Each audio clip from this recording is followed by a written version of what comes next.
Welcome students, today we are going to discuss Bio-Savart's law in magnetic effects of current. This is very interesting topic, let us see. Actually Oersted was a scientist who performed a series of experiments, and on the basis of his experiments he proved that a current carrying conductor always produced a magnetic field. Listen carefully, a current carrying conductor produce a magnetic field. Current carrying conductor. Here we will not be discussing a lot about Oersted experiment. Produces a magnetic field.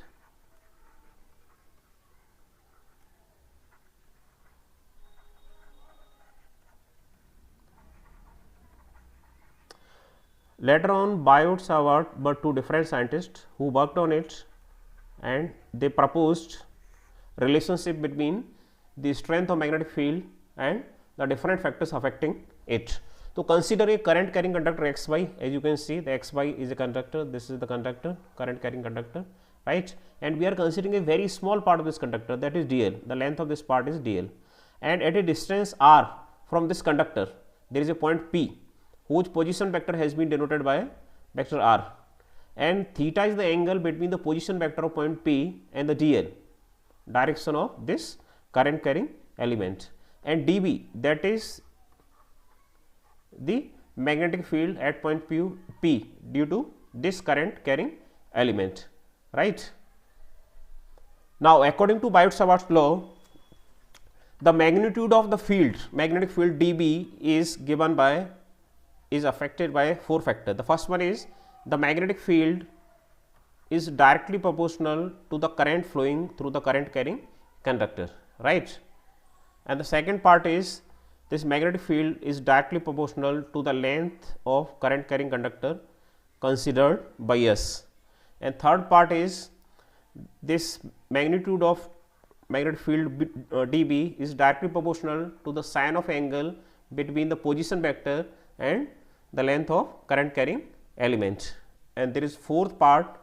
According to fourth part, this magnitude of field dB is directly proportional to 1 upon r square, or inversely proportional to the square of r, where r is the magnitude of position vector of P from current carrying element, right.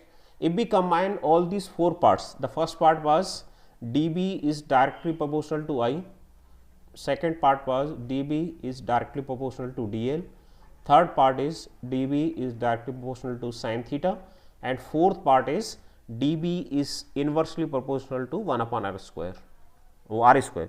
If we combine all these 4 relationships, we are having this one, dB is directly proportional to I dl sin theta upon r square.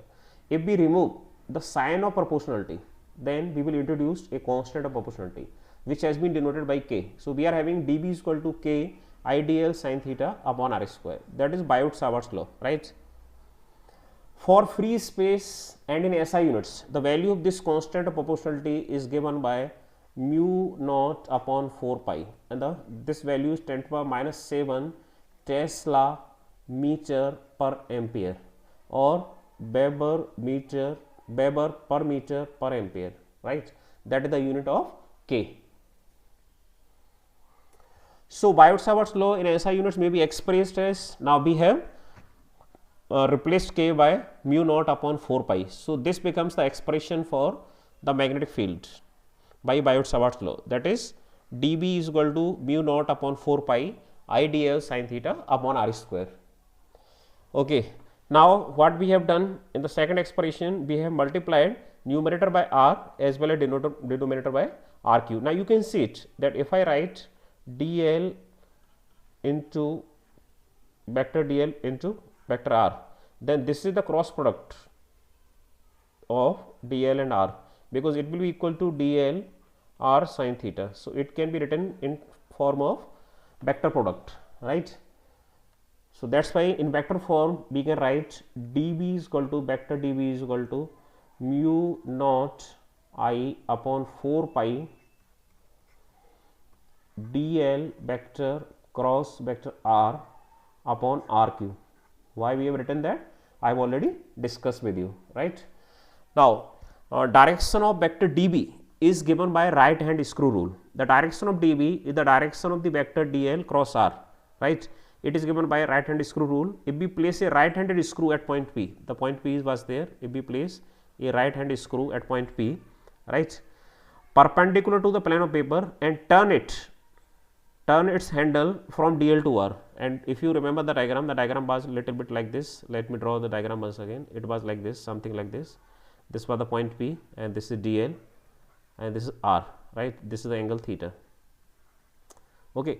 So, what I was telling you, if we place a right hand screw at point P, we have placed perpendicular to the plane of paper, right? It should be the perpendicular to the plane of paper. Okay. And we turn its handle from dl to r. From dl to r means from in the clockwise direction. Then obviously what will happen? It will move inside the paper. Then the direction in which the screw advances gives the direction of dB. Thus, the direction of dB is perpendicular to and into the plane of the paper. Listen it carefully. Perpendicular to and into the plane of the paper, right? That will be the direction of dB.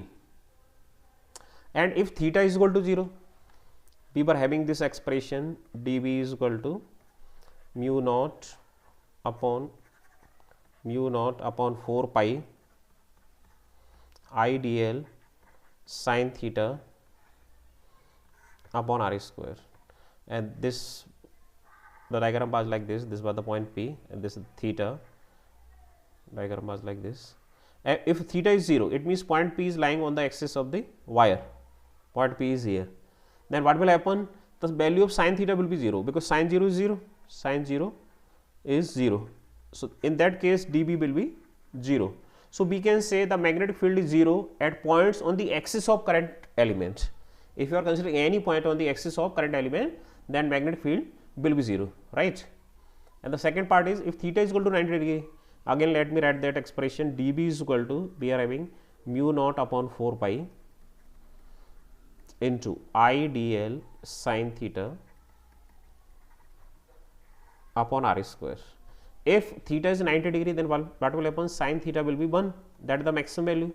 So, in that case dB will be maximum and it will be mu naught upon 4 pi I dl upon r square, that will be the maximum value, right? Thank you very much for watching this video. Please like this video and share this video.